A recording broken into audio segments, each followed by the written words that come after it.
பல்லடம் செட்டிப்பாளையம் சாலையில் குடிபோதையில் விபத்து ஏற்படுத்திவிட்டு நிற்காமல் சென்ற லாரியை துரத்திப் பிடித்து போலீசாரிடம் ஒப்படைத்த பொதுமக்கள்.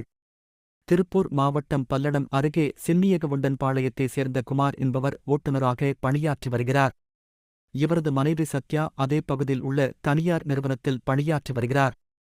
இன்று காலை சத்யா தனது இருசக்கர வாகனத்தில் பணிக்கு கிளம்பிய போது செட்டிப்பாளையம் சாலையில் பின்னால் வந்த லாரி மோதி கீழே விழுந்து பலத்த காயமடைந்தார்.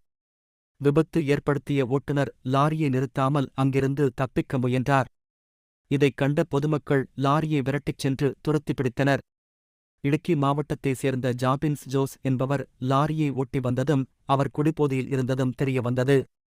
பல்லடம் காவல்துறைக்கு தகவல் அளிக்கப்பட்ட நிலையில் சம்பவ இடத்திற்கு வந்த காவல்துறையினர் லாரி மற்றும் லாரி ஓட்டுநரை காவல் நிலையத்திற்கு அழைத்துச் சென்றுள்ளனர்.